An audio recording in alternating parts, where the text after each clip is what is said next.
I lay on my side, my back turned to my husband, as the sharp, acrid scent of whiskey clung to every corner of the room. Each tear that slid across my cheek found its way into the open wound on my face, sending fresh jolts of pain that mingled with the ache in my chest. I thought I had survived the worst, but I hadn't. In my prayers, I begged that my daughter would never uncover the truth of what happened behind those closed doors. Yet fate, in all its twisted cruelty, had other plans. I was the one who would endure the deepest betrayal, and from her, of all people.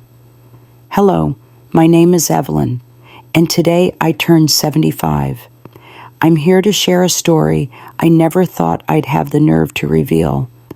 Before I continue, I'd love for those of you listening to show your support. Please like this video, subscribe to the channel, and let me know in the comments where you're watching from. Your support keeps me sharing these experiences with you. This story begins in 1969 when I was 34.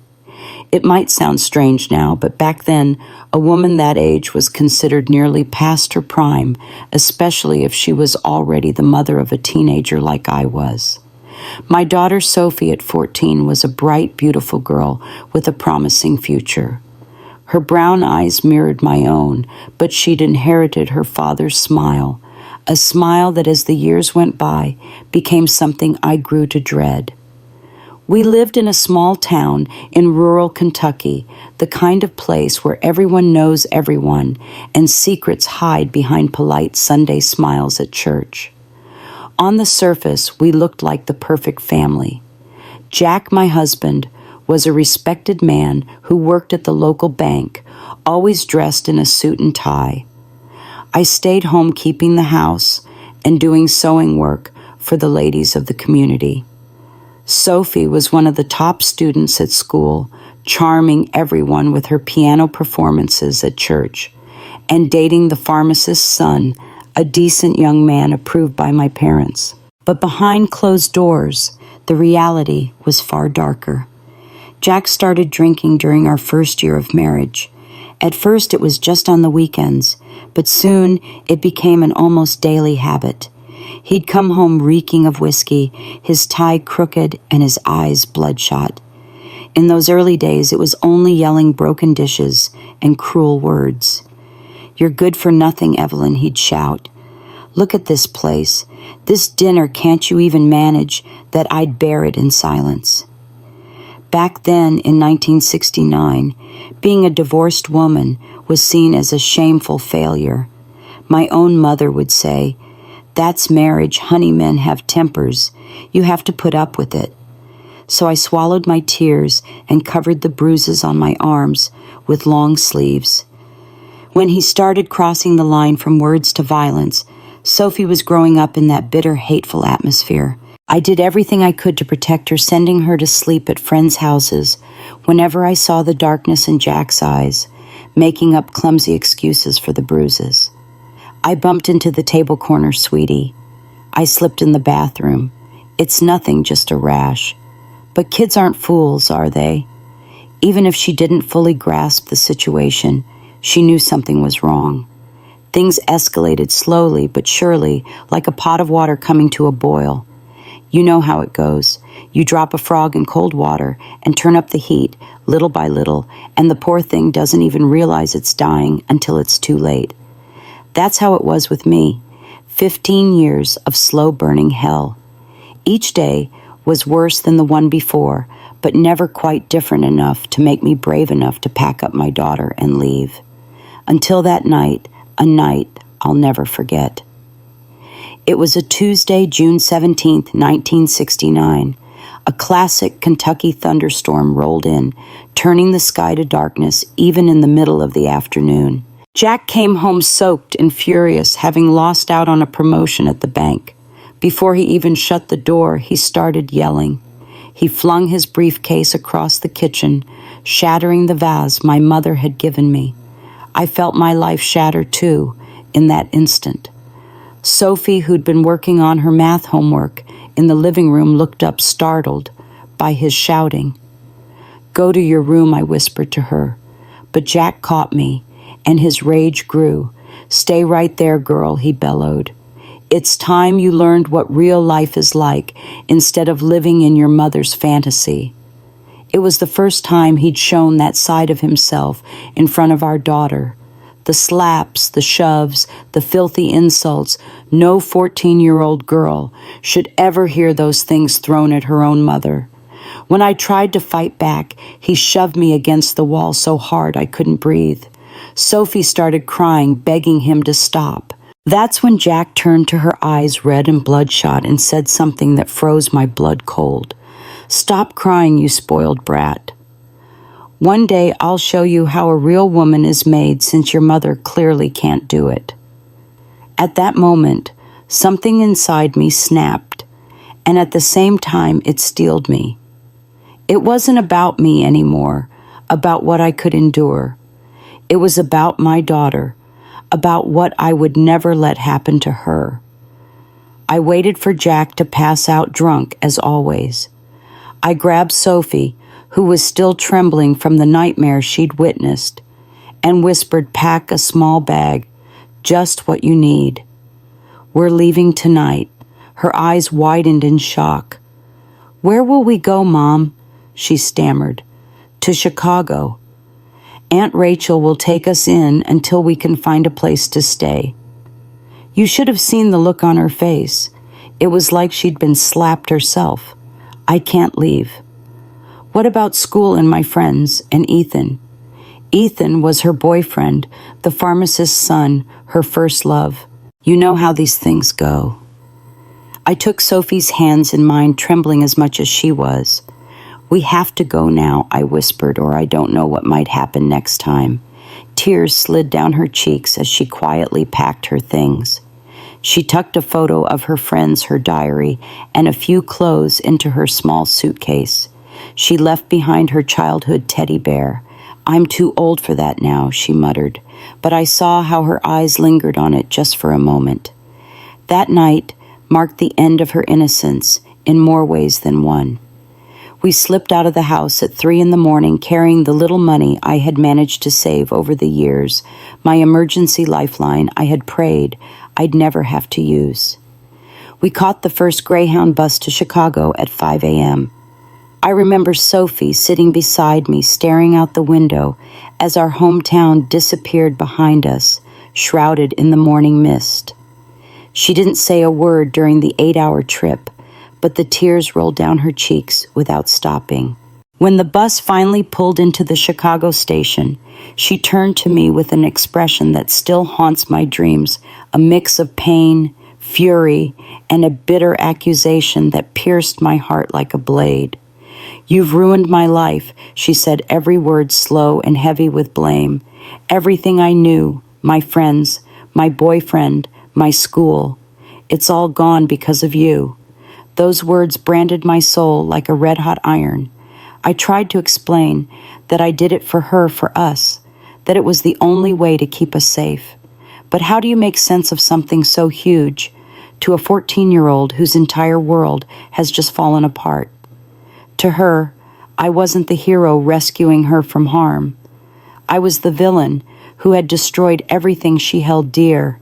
And so began our new chapter in Chicago, carrying not just the few belongings we'd managed to bring, but also the weight of her resentment, a resentment that would fester like a hidden cancer, growing stronger with each passing year, until it would one day explode in the most devastating way.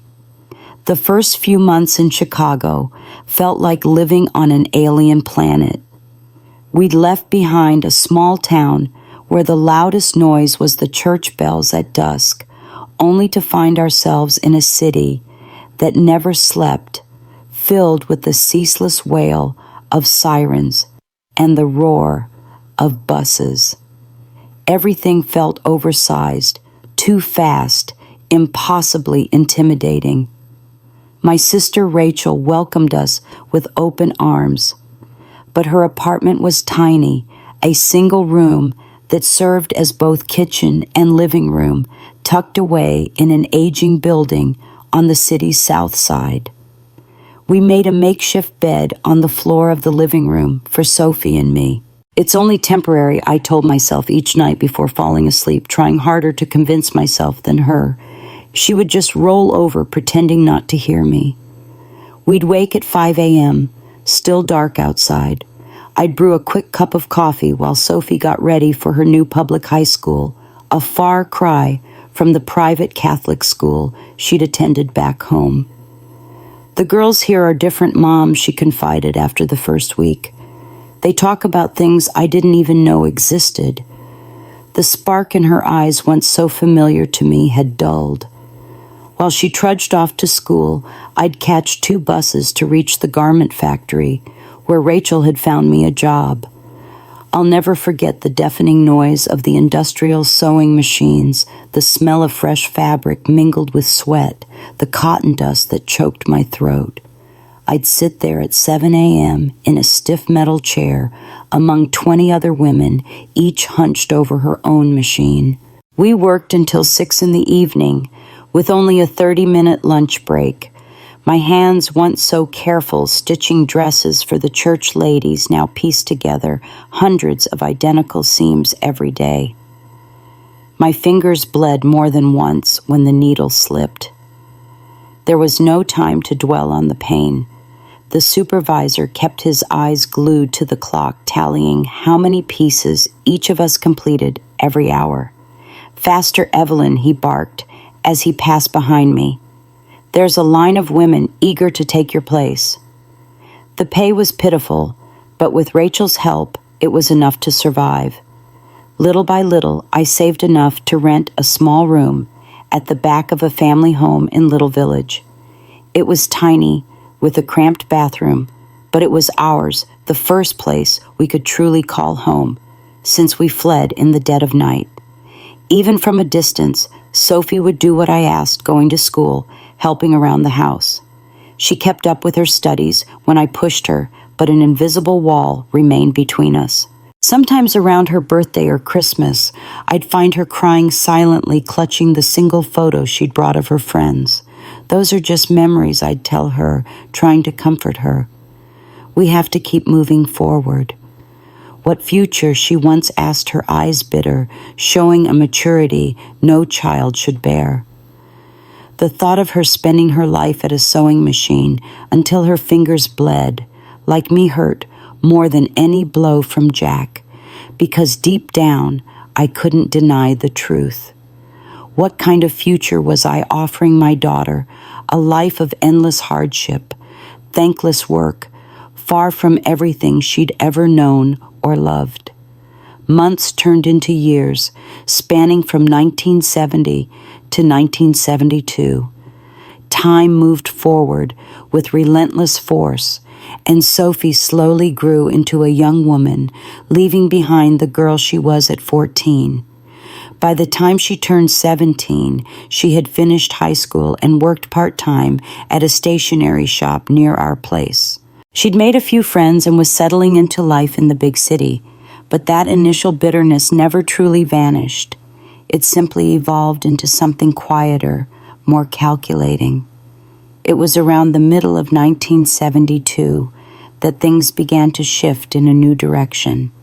After 3 years of steady work, I was promoted to supervisor at the factory. The pay was a bit better, and the working conditions had improved. I no longer had to sit at a sewing machine for 10 hours a day.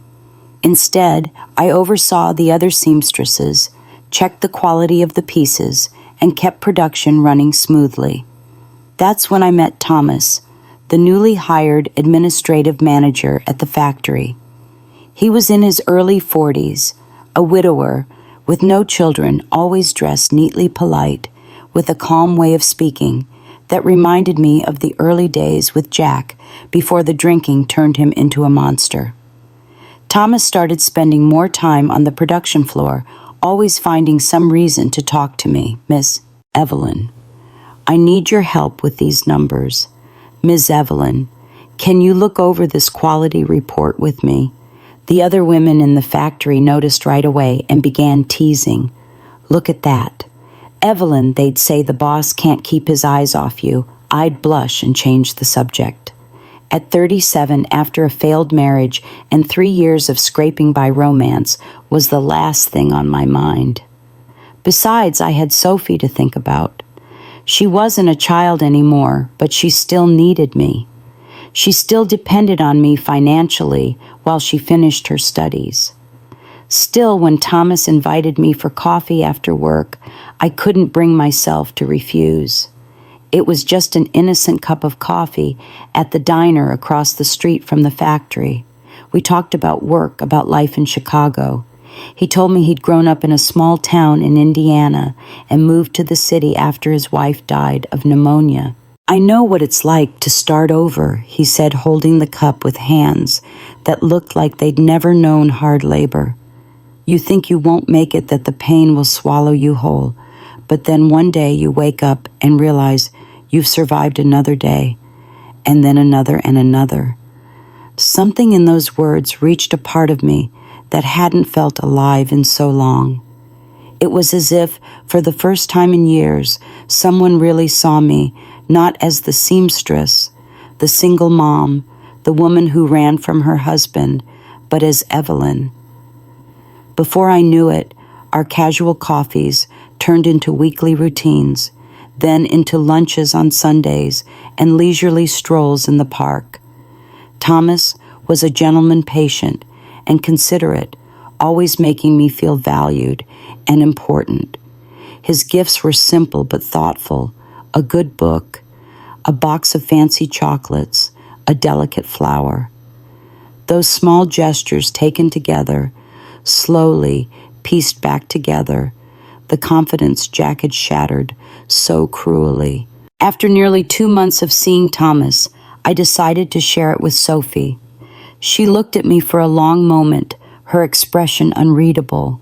"Do you really like him, Mom?" she finally asked. "Yes," I answered, feeling my cheeks warm like a teenager's. "He's good for me." She just shrugged and turned her attention back to the notebook, where she scribbled her notes. "Just be careful, Mom. In the end, all men are the same." Her response worried me. It seemed too jaded for someone her age. It made me realize that the scars left by Jack weren't only mine to bear. Sophie had her own wounds, some of which I couldn't even see. Maybe the bitterness she showed wasn't just because of the upheaval in our lives, the loss of friends, and the familiar rhythms of home. Maybe it was something deeper of fear that echoed my own. Thomas eventually expressed his wish to meet her. I planned a simple dinner in our modest home, putting everything I had into the meal with the limited resources we had. Thomas arrived right on time, carrying a chocolate cake from the local bakery and a book of poetry for Sophie, a small gesture that showed he'd listened to the stories I'd shared about her likes. The dinner itself felt awkward. Thomas tried to lighten the mood, asking questions about school and her plans for the future. Sophie responded politely, but kept her answers short, sticking to one-word replies whenever she could. There was a tension in the air I couldn't quite chase away. At the end of the night, as Thomas said goodbye with a gentle kiss on my hand, I realized Sophie had watched every move, every word, like she was studying an opponent. "He seems nice," she said after Thomas left, but her tone didn't match her words at all. "You barely spoke to him," I replied, starting to clear the dishes. "I don't need much time to figure out the kind of man he is." She picked up the book Thomas had given her and flipped through it absent-mindedly. "They're all charming at first, right?" "That's what you told me about Dad." Those words caught me off guard. In a way, she was right.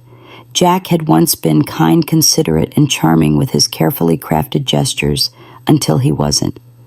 Doubt started to creep into my heart. Was I about to make the same mistake all over again? Yet Thomas felt different. I knew it deep down, and for the next 3 months, he proved it in every way possible, respecting my space, my time, and my lingering hesitations. When I finally agreed to go out with him, it felt like a timid ray of sunshine piercing the darkness of the life we'd been living since our escape. Still, the atmosphere at home became increasingly tense.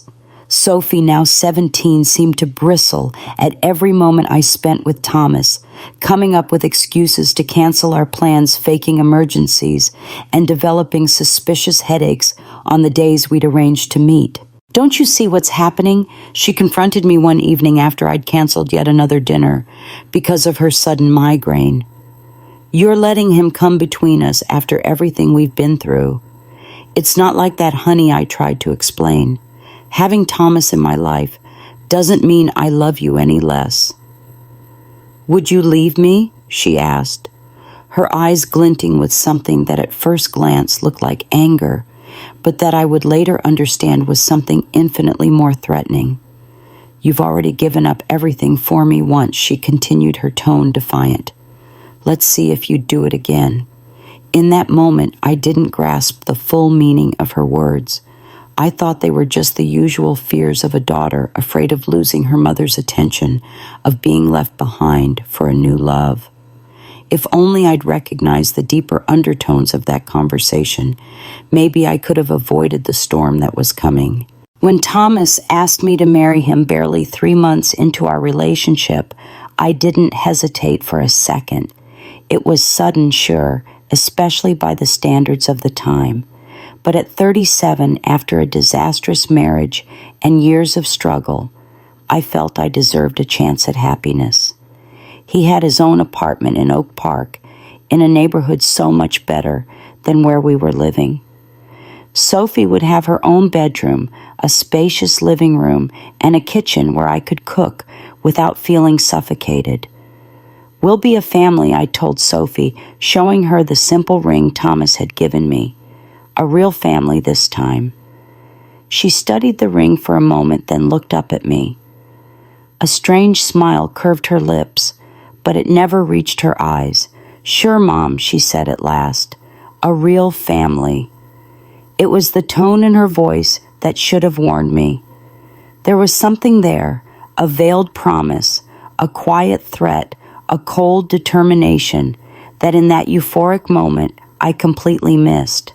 I was so wrapped up in the promising future finally within our reach that I didn't see the storm clouds gathering on the horizon.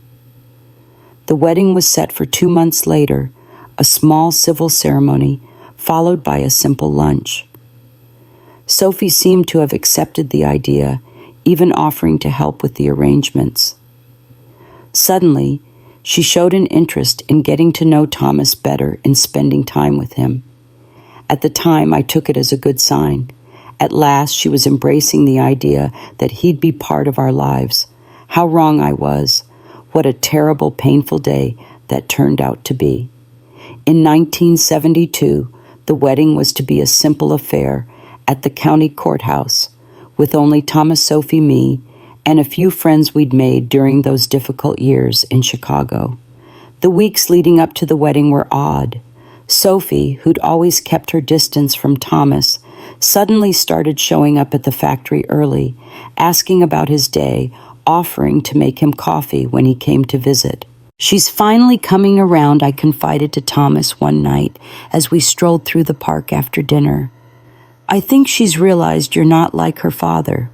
Thomas smiled and squeezed my hand. "It's only natural, Evelyn. She's just worried about you. Any daughter would be after all you've been through." Oh, how I wanted to believe those words, how I needed to believe that at last things were falling into place, that we might finally have a chance to build a normal family free from the ghosts of the past. 2 weeks before the wedding, Sophie asked to speak with me alone. "I want to surprise you on the wedding day, Mom," she told me, her eyes shining, reminding me of the little girl she once was. Faced with the sudden chaos, I felt I had no choice but to help her. That afternoon, I left the house with a light heart, hoping she was planning to play a song at the ceremony, or who knows, had saved up to buy me a special gift. I headed downtown and stopped by the fabric shop where a former co-worker from the factory had saved a piece of lace for the simple dress I was sewing for the big day. I came home earlier than planned because the sky had turned dark all of a sudden, signaling one of those summer storms that blow in without warning around Chicago. I hurried through the last few blocks, clutching the package of fabric under my blouse. As I crossed the threshold of our small back room, the sound of the rain muffled my steps, and that's when I heard muffled laughter coming from the tiny bathroom. Thomas's voice, deeper than usual, murmured something I couldn't quite make out. Then I heard Sophie's reply, her voice carrying a tone I'd never heard from her before. My body knew the truth before my mind could accept it. That cold, sick feeling in the pit of my stomach, the chill creeping up my neck, my heart pounding so hard I thought it might burst through my chest. It was the same feeling I'd get when Jack staggered home drunk all those years ago. My body recognized danger before my eyes saw it. The package in my arms slipped to the floor. The sound must have startled them both because a sudden hush fell, followed by frantic movements. The bathroom door opened, and there they were, Thomas, with his shirt half undone and hair disheveled, Sophie, lipstick smeared, and the straps of her dress sliding off her shoulders, her expression a mix of guilt and something else. I didn't scream, didn't throw things, didn't faint like the wronged wives in those old radio dramas. Instead, an eerie calm washed over me, the same steady resolve I'd felt that night in 1969 when I decided we'd leave Jack for good. Mom Sophie started to say, but her voice faded when she saw my face. No tears, no desperation, just a cold, unwavering certainty. How long, I asked, my voice steadier than I thought possible. They looked at each other, neither willing to speak first. It was Thomas who finally broke the silence, fumbling with some pathetic excuse. Evelyn, it's not what you think. I raised my hand to cut him off.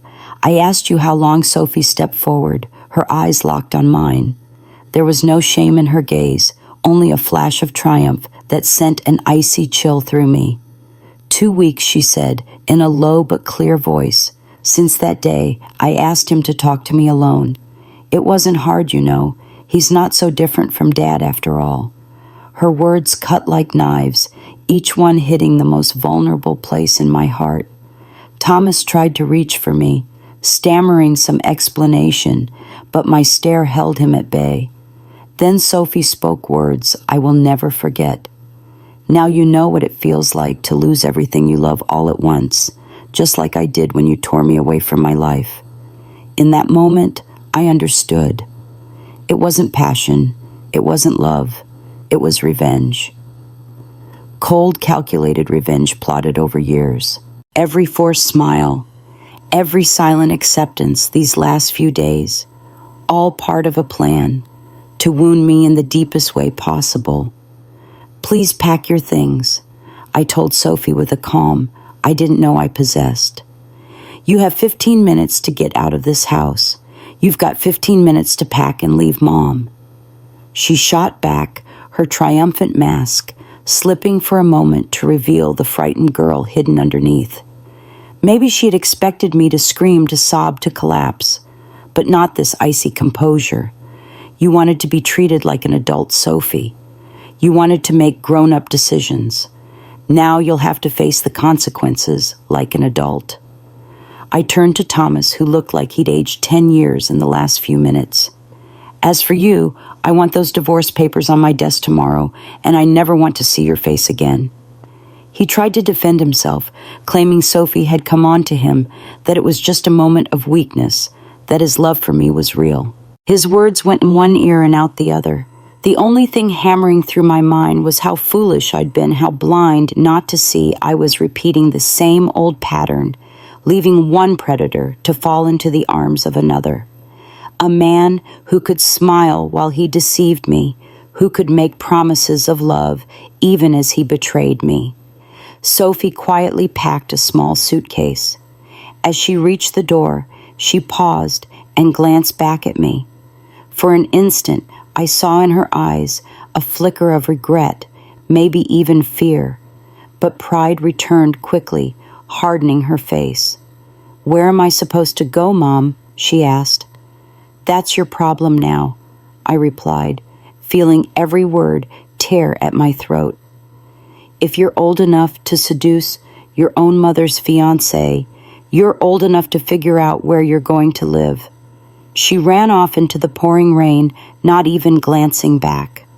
Thomas tried to follow her, insisting he would fix things, that he couldn't just let her wander the streets alone. I stepped into the doorway, blocking his path. "If you walk out that door after her, don't bother coming back." He hesitated, torn. For a fleeting moment, I thought he might stay, that maybe there was still a chance to make sense of this betrayal. Then he grabbed his jacket and walked out too. His shoulders hunched under the weight of the rain and the shame. I stood there alone in that tiny room, the lace I'd bought for my wedding dress lying crumpled on the floor. Only then, when there was no one left to witness it, did I let the tears fall. I cried until I had no tears left, until my whole body ached from the sobs. The next morning, eyes swollen but mind clear, I made two decisions. First, I found a lawyer. Not to get a divorce back then in Illinois. That was nearly impossible, but to file a formal complaint against Thomas. Sophie was 17, still a minor. What he'd done wasn't just a moral betrayal. It was a crime. The second decision was harder. I tracked down the address of one of Sophie's friends from the factory where I assumed she might have gone to hide. I wrote her a brief letter explaining I'd filed charges against Thomas and that she'd likely be called to testify. There was no anger in that letter, no blame, just the cold, hard facts of what had happened and what would happen next. "You wanted to punish me for what you thought I'd done," I wrote at the end, "but one day you'll understand that everything I did was to protect you. I hope that day comes before you make the same mistakes I did." The police arrested Thomas the next day, and he was fired from the factory. Word spread quickly. The 31-year-old supervisor, betrayed by the manager who'd gotten involved with her teenage daughter. Some of the women looked at me with pity, others with that sharp, curious stare people give to tragedies that aren't theirs. The court process was humiliating. I had to lay out every detail of my life before a room full of strangers in suits, answering invasive questions about my private life, enduring insinuations that maybe I'd neglected my fiancé or that I'd failed in raising my daughter. Thomas was found guilty of statutory seduction and given a light sentence enough to destroy his reputation forever. Sophie refused to testify. Through a mutual friend, I learned she'd found work as a sales clerk at a department store downtown and had rented a small room near the train station. She was moving on as she had to, just like I'd taught her unintentionally all those years. When your world falls apart, you pick up the pieces and rebuild. In the months that followed, I threw myself into my work, saving every penny, determined never to rely on anyone again. I bought a used sewing machine and started taking in small alteration jobs on the side to supplement my factory wages. Little by little, I built a loyal clientele. Ladies who needed dresses mended, new curtains sewn small adjustments. I moved into a room in a different neighborhood where no one knew my past. I started over for the second time in a few short years, but this time I was completely alone. The hardest part wasn't the physical loneliness. It was the deep, gnawing emptiness left behind by Sophie. No matter what she'd done, she was still my daughter. The little girl I'd cradled on feverish nights, sung lullabies to given up everything for. The pain of that betrayal felt like a black hole inside me, swallowing every last bit of light, every scrap of hope. There were nights I'd wake up crying, dreaming she was still a child, and none of this had happened. Birthdays when I'd bake a cake as if she might walk through the door. Christmases where I'd buy her a gift that stayed wrapped in a drawer. Her absence hurt more than any bruise Jack ever left on my body. I lived like that for 10 years, 10 long years of silent mourning for someone who was still alive, but who had vanished from my life as if she'd never existed. 10 years spent building a new life, one brick at a time. The little home sewing business grew into a modest shop. I hired one helper, then another. I earned a reputation in the neighborhood as the seamstress who always met her deadlines, who had skilled hands and charged a fair price. And so it happened on a rainy day in 1982, just like that fateful day, 10 years before, that someone knocked on the door of my workshop after closing time. It was a September afternoon, the rain pounding down, turning the streets of Oak Park into shallow rivers. My little shop had already closed. The last customer had picked up a party dress half an hour earlier, one she needed altered for a wedding that weekend. I was sorting through fabric scraps, deciding which pieces I could salvage for smaller jobs, when I heard the knock. At first I thought about ignoring it. After hours, it was usually just salesmen looking for shelter from the rain, or someone desperate for a rush job that couldn't wait until morning. But the knocks kept coming, growing more insistent, almost frantic. When I finally opened the door, time seemed to stand still. Standing there drenched by the downpour was Sophie, my daughter 10 years older, her face thinner, her eyes heavy with a weariness that didn't belong on a 27-year-old. But it was her without question. We stood there frozen, staring at each other for a long moment. The baby in her arms let out a muffled cry against her chest, breaking the spell. "Sophie," I whispered, stepping aside to let her in.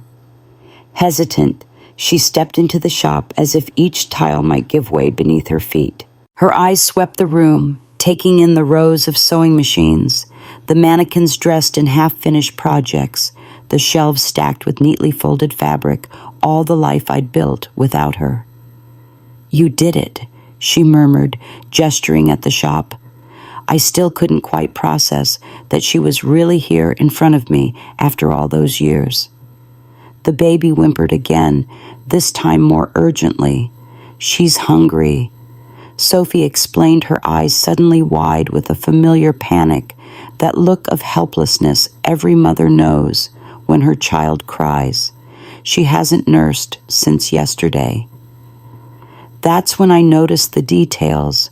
My shock had hidden the yellowed bruise at the corner of her eye, the cut on her lip, poorly hidden under a smear of lipstick, the way she shrank in on herself like she expected a blow at any moment. It was the same posture I'd once worn in front of Jack. Without a word, I took the baby from her arms. A girl. As I unwrapped the wet coat she'd been bundled in, I saw her tiny flushed cheeks fever warm, her eyes puffy from crying. "Go take a hot bath," I told Sophie, pointing down the hallway that led to my small apartment above the shop. "There are clean towels in the bathroom," I added. "I'll get something ready for you to eat." She hesitated, glancing at her daughter in my arms. "I know how to care for a baby, Sophie," I said with a sad smile. "I've done it before." While she bathed, I warmed some milk in the kitchen and rummaged through a cabinet where I kept emergency supplies for the seamstresses who sometimes brought their children with them. I wrapped little Lily, gently humming the same lullaby I'd once sung to Sophie when she was a baby. The baby quieted almost immediately, drinking the milk with desperate hunger. She had her mother's eyes, the same brown eyes that stared back at me from the mirror every morning. 3 generations of women, bound by blood, by memory, by pain. When Sophie returned wearing one of my old nightshirts that hung loosely on her fragile frame, Lily was already asleep in my arms. I settled the baby on the sofa, improvising a cradle with pillows. "What's her name?" I asked, serving a bowl of hot soup I'd managed to prepare. "Lily," she said in a barely there voice. "Lily Evelyn." My heart clenched at the sound of my name carried into the next generation, proof I hadn't been erased completely. Sophie ate quietly, her eyes flicking between me and her sleeping daughter. Only after she'd cleaned the bowl completely did she finally speak the words that had brought her back to me. "Mom," she began, her voice breaking with emotion. "Now I understand." Just 3 words, but they carried the weight of a decade of distance, pain, and regret. 3 words that shattered the dam I'd built to hold back my tears. "I understand why you ran away with me that night. I understand what you sacrificed." She took a shaky breath, tears streaming down her face. "I understand how much I hurt you." I sat beside her. Our hands rested on the table close, but separated by an ocean of painful memories. "What happened, Sophie?" The story she told me over the next few hours felt painfully familiar. After that awful day in 1972, she had carried on the best she could. She'd found odd jobs, stayed in rented rooms, left school behind. Thomas had tried to find her a few times after serving his short sentence, but she'd turned him away. "He meant nothing to me," she confessed, eyes lowered in shame. "It was just a way to hurt you." At 22, she met David, an older man who owned a small trucking company. At first, he was kind and attentive, full of promises. They married quickly. She was desperate for stability, for a home. The first months were a dream come true. A house of their own, a car in the driveway, new clothes, and then little by little, like water heating until it boils, the control, the demands, the jealousy. "The first slap came when I told him I wanted to go back to school," she said, touching her cheek unconsciously, as if the mark still lingered. He apologized, cried, swore it would never happen again. And I believed him. The cycle repeated itself, each time worse, each time more frequent. When she found out she was pregnant with Lily, she thought things would get better, that a baby might bring back the man she'd fallen in love with. But the baby's arrival only made things worse. More responsibilities, more stress, more excuses for his explosive outbursts. Last night, she continued, her voice steadier now, as though each word lifted a weight off her shoulders. He threatened Lily. He said if she didn't stop crying, he'd do something to her. He couldn't stand the noise any longer. That was when she realized she was living exactly what I had lived with her father. "I understood, Mom," she said. "I understood it all in that instant." She told me how she waited for him to fall asleep, how she gathered the baby and a small bag with important papers, how she slipped out into the night without looking back, wandering for hours in the rain, until her feet carried her instinctively to my shop. She'd kept my address all these years, cut from a small ad in the newspaper she'd stumbled on by chance. "You knew where I was all this time?" I asked, surprised. She nodded, wiping her tears. "Sometimes I'd walk by just to make sure you were okay. I never dared to come in. The shame was too much." That night, Sophie and Lily slept in my bed. I made a makeshift mattress on the floor for myself, but I barely closed my eyes. Every sound of their breathing, every tiny movement kept me alert, as if I feared they might vanish if I drifted off. The next morning, we began to rebuild what had been broken a decade before. It wasn't easy. We carried deep wounds on both sides, words that couldn't be unsaid, actions that couldn't be undone. Sophie lived in constant fear that David would find her, and I hesitated to open my heart, afraid it would be shattered all over again. But we had Lily, a pure, perfect child, a new beginning. For her, we decided to take the risk. In those early months, Sophie slept fitfully, waking up at every noise from the street. I taught her how to file a report at the police station, how to get a restraining order against David. I used the painful lessons I'd learned over the years to protect my daughter, something I couldn't do for myself. David showed up at the shop once drunk, yelling at the door, demanding to see his wife and daughter. The customers, terrified, hid in the back. Staying calm, I picked up the phone and called the police right in front of him. "My daughter has a restraining order against this man," I said firmly, staring him down. "He's breaking it right now." Something in my eyes, the steely resolve of a woman who'd faced men like him before and survived, made him hesitate. He backed off before the police arrived and never came back. Little by little, life settled.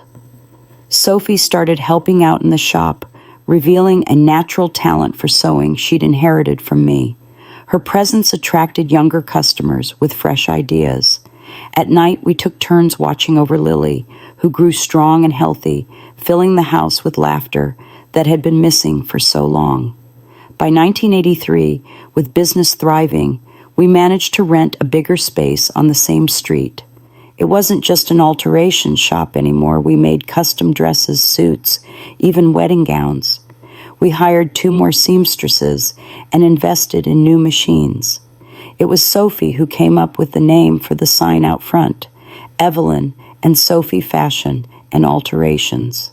When I first saw our names side by side, painted for the world to see, I felt such an overwhelming emotion that I could hardly speak.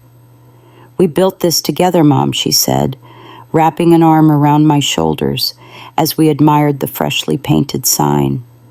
A second chance for both of us. In 1985, we took another leap. After years of saving, we bought the building that housed the shop. It wasn't huge, but it was ours, truly ours. Upstairs, we renovated the apartment and made a special room for Lily, who was 3 by then, always chattering, charming the customers with her make-believe stories. "Grandma, tell me again how you and Mommy made dresses for princesses," she'd ask at bedtime, and I'd spin our tale into a fairy tale she could understand. The hard parts, the violence, the betrayal, the separation I left out. There would be time for those truths when she was older. One day, while organizing the fabric stock, Sophie found an old box in the back of the closet. Inside, carefully folded, was the piece of lace I'd bought on that fateful day in 1972. The lace that should have been for my wedding dress that had fallen to the floor when I discovered the betrayal. "You kept this all these years?" she asked, holding the delicate fabric like something precious and fragile. "I've kept a lot of things," I answered, thinking of the birthdays that went uncelebrated, the gifts that stayed wrapped in drawers, the words that never got said, some obvious, others buried deep. She stayed silent for a moment, her fingers tracing the intricate patterns on the lace. "Could we use it?" she asked finally, her eyes bright. She meant for Lily's first communion dress, turning something old into something new. And that's what we did. The lace that should have witnessed a wedding that never happened instead became part of the celebration of the family we'd built from the rubble of heartache. Life, with all its cruel ironies and unexpected redemptions, kept moving forward. The years passed. Lily blossomed bright, curious, nurtured by the love of 2 women who knew the value of safety and belonging. Sophie went back to school and earned her degree in fashion design at night. I grew older, My hair turned silver, my hands lined with age, but they were still steady enough to tackle the most delicate work in the shop. In 1990, we expanded, opening a small factory for school uniforms in the neighborhood. By 1995, we were offering sewing classes to women from tough neighborhoods, many of them escaping situations like the ones we had survived. It was our way of giving back, of turning our pain into something that could help others. Every woman who learns to sew, Sophie would tell the students on their first day, is a woman who can say no when she needs to, a woman who can protect her children, a woman who can start over. And as she spoke, I saw in her eyes a reflection of my own, a woman who'd stumbled, picked herself up, and learned to walk again, someone who had faced the worst life could offer and still chose to believe in the best. The pain never fully went away. Some scars time can't erase. It only teaches us how to live with them. On stormy nights, I still wake with a start, nightmares carrying me back to that tiny room, to that betrayal, to that loss. Sophie has her own ghosts, too. Those sleepless nights when she checks the locks again and again before drifting off, and the sound of Lily's cries in the dark.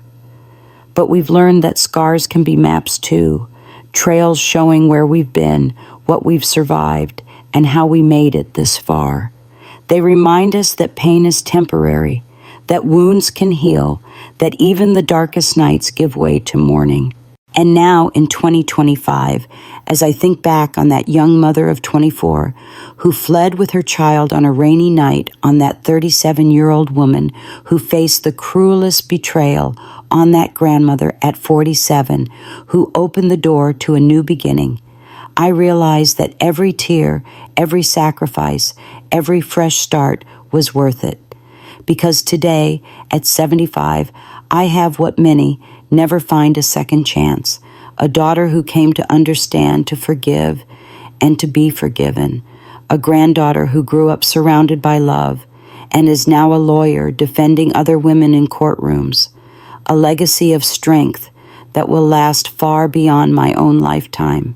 If you're listening to this and find echoes of your own story in mine, I want you to know there's hope for you too, that tomorrow waits for you, that healing is possible, that forgiveness is real. Because if there's one thing I've learned in these 75 years, it's that we're stronger than we think, more resilient than we believe, and more capable of loving again than we ever dared to dream or to. Life doesn't always come wrapped in neat packages, but it offers us a constant invitation to begin again.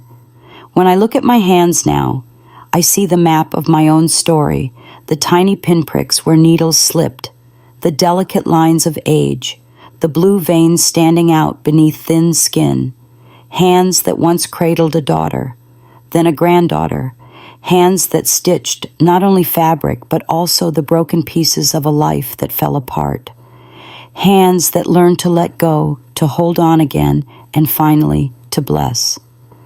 The early 2000s brought changes that neither Sophie nor I could have predicted when we first opened our little shop. Technology transformed the world, and we had to learn to keep up.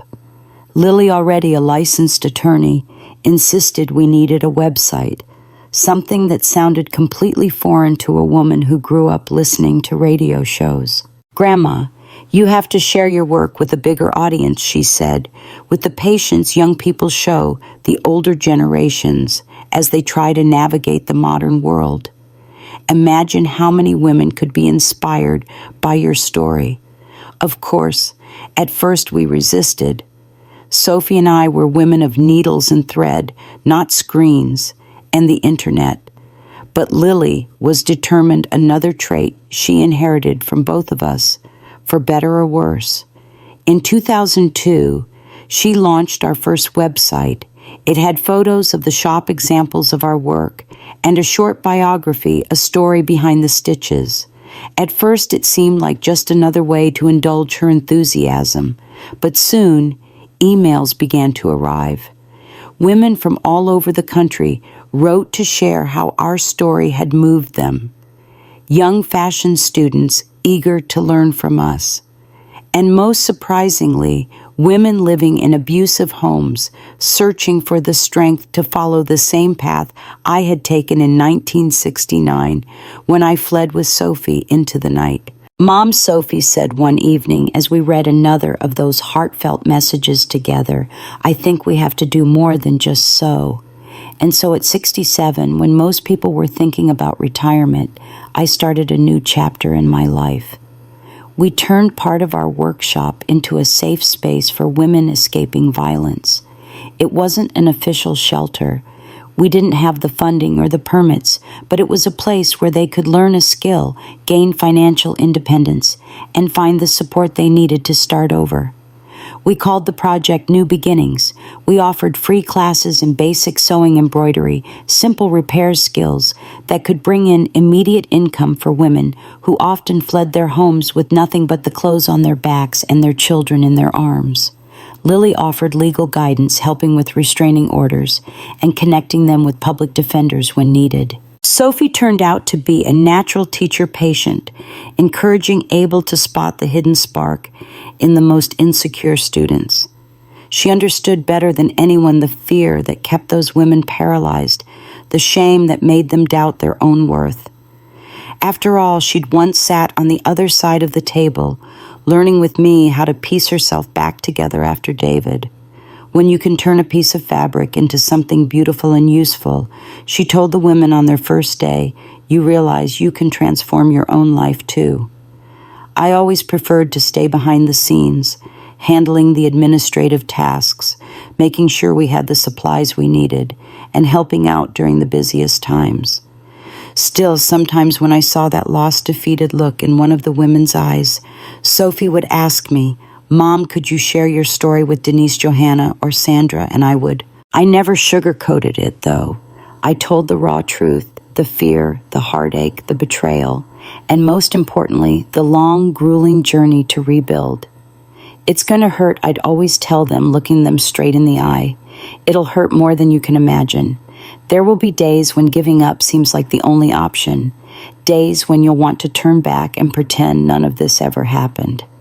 But if you keep going, even when every part of you wants to stop one day, you'll look back and barely recognize the woman you used to be. By 2005, our Recomezzo project had helped more than 100 women. Some stayed just long enough to pick up the basic skills they needed to move on. Others became permanent members of our team, helping to grow the business, bringing fresh ideas and diverse talents. It was one of those women, Rachel, not my sister, but a young mother of 3 who had fled an abusive husband from the South, who suggested we write down our stories. Donna Evelyn, she said in that sweet Southern drawl that never left her, "You should write a book or at least record your story so it doesn't get lost." At first I thought it was ridiculous. Who would care about the memories of a simple seamstress? What did my modest struggles matter in the grand scheme of things? But Lily always tuned into the latest digital trends, saw it differently. "Grandma," she said, "what if we filmed short videos of you telling your story? We could post them online." I resisted at first strongly. The thought of putting myself out there reliving the most painful moments of my life was unthinkable. I'd never been one to seek the spotlight. My life had always been about working quietly, mending quietly, loving quietly. And I had rebuilt quietly, loved quietly. What if it helped someone else, Mom Sophie asked one night as we debated it for the 100th time. What if your story reaches someone who's going through exactly what we went through? That question echoed in my mind for days. What if my words could reach someone at the edge of despair, someone who didn't know it was possible to start over, to create something beautiful from the rubble? In 2007, we recorded the first video in the back room of the shop. Lily set up the camera. Sophie fixed my hair and handed me a glass of water. My hands shook so badly I nearly spilled it. Suddenly, every word I'd planned to say vanished. "Just speak from the heart," Grandma Lily said, smiling that same smile that reminded me of the little girl she'd once been. "Imagine you're talking to one of our students, to a woman who needs to hear exactly what you have to say." I closed my eyes, took a deep breath, and began to speak.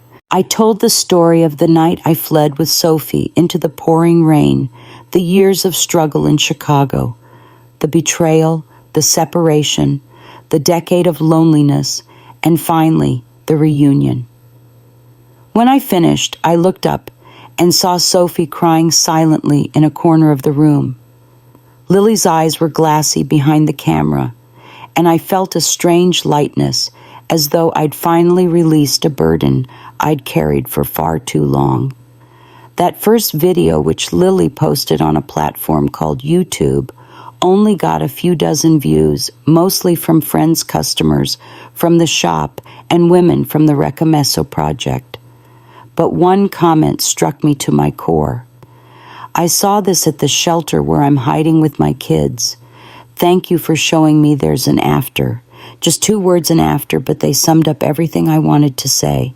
That after the storm, after the heartbreak, after the betrayal, there is an after. Maybe harder than we imagine, maybe lonelier, but real, all the same. And in that after we can build something new.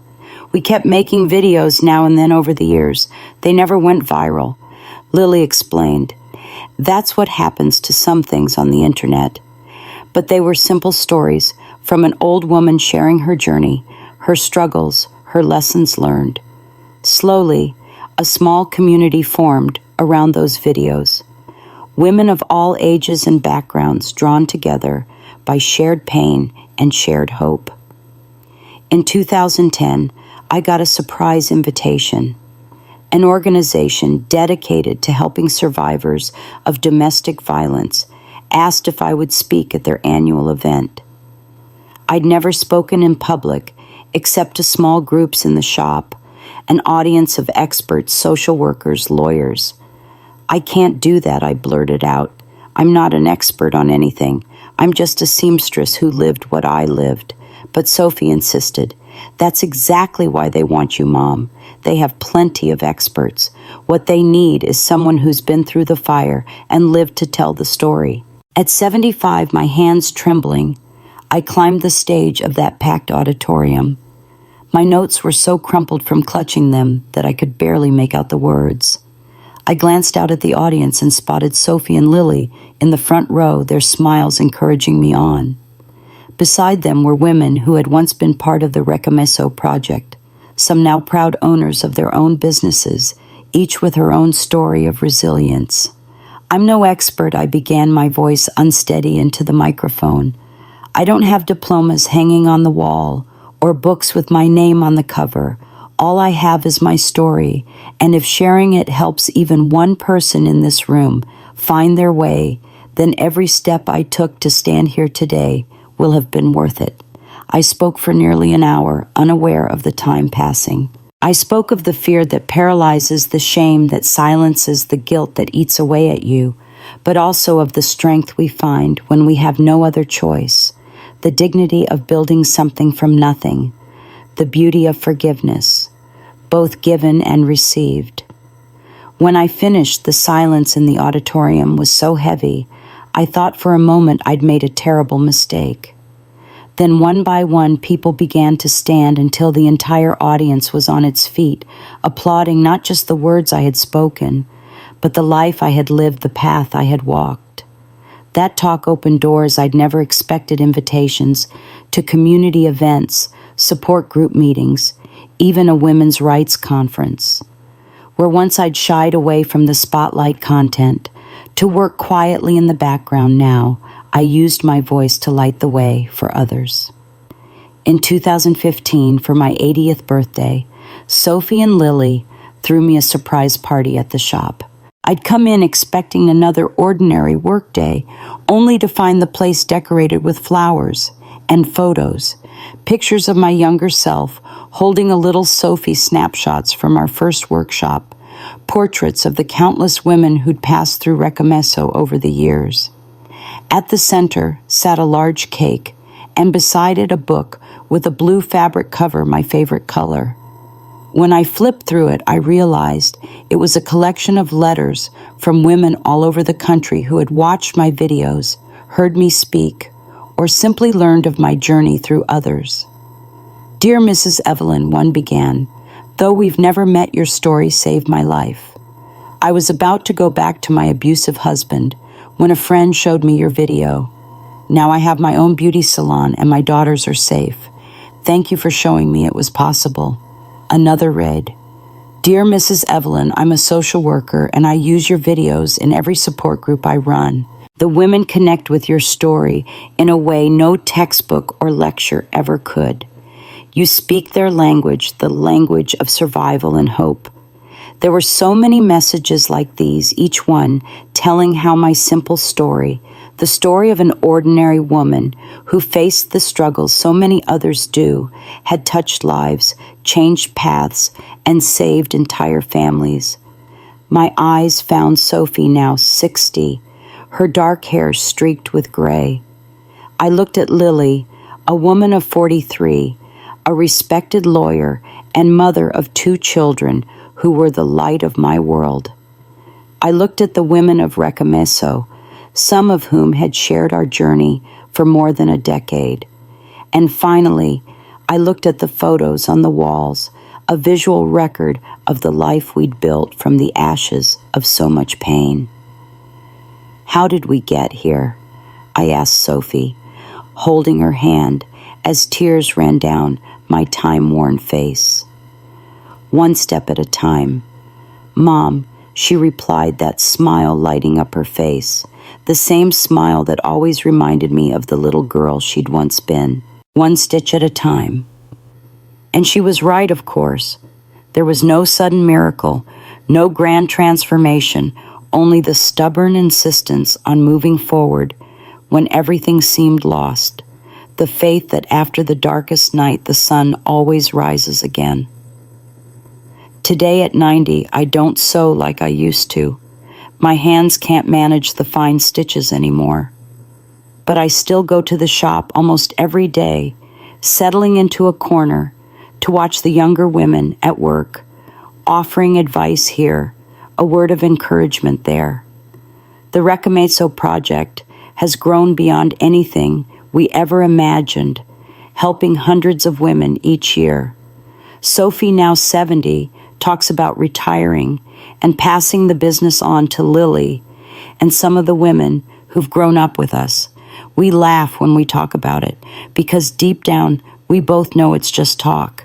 She has such a deep love for what she does that she could never truly walk away from it. As I look back over the long road I've traveled, I can see with striking clarity the turning points, like that rainy night that changed everything. I remember 1969, when I fled with Sophie on the most devastating day of my life. I remember 1972, the year I discovered the betrayal, an afternoon so bitter it's etched into my memory. And how could I ever forget 1982, when Sophie showed up at my door, carrying Lily in her arms. Those were moments when the world I knew shattered completely. Yet I also see the moments of rebuilding, the first paycheck I earned at the sewing factory, a milestone that marked the start of my journey. The first garment I ever created in my own shop, a dream brought to life. The day Sophie and I finally hung the sign with both our names side by side, a testament to our partnership and strength. The first woman we helped through the Recomeso project, a spark of hope reignited. The first video we recorded sharing our story with the world.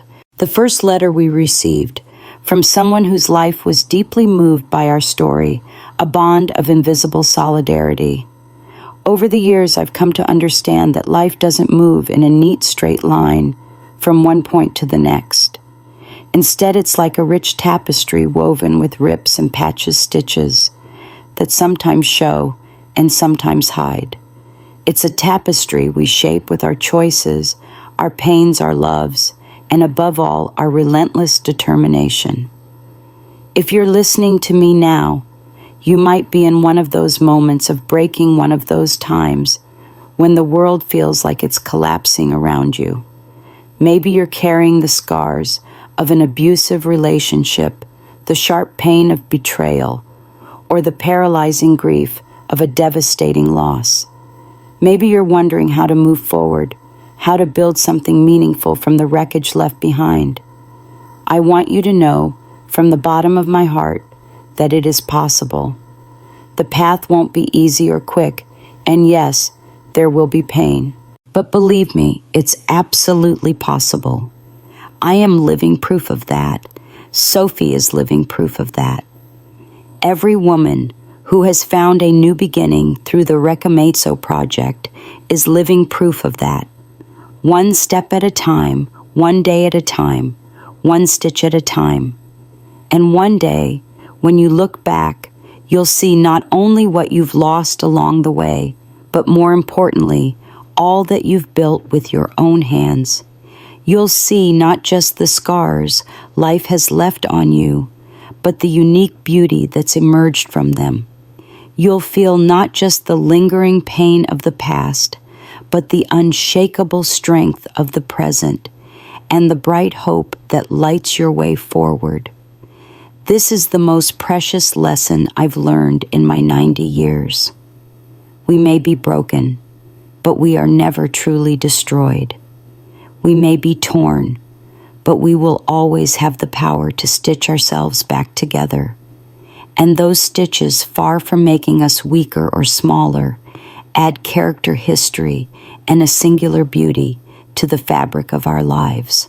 I'm so grateful you've taken the time to listen to the story of this old seamstress. If it has touched your heart in any way, I ask you to share it with someone who might need to hear that there is an after that hope always finds a way, and that starting over is always an option. And now, please, I'd love to know where you're watching from. Tell me in the comments which part of my story moved you the most. And if you can hit the like button and subscribe to the channel so we can reach more women who desperately need to know they are not alone on this journey.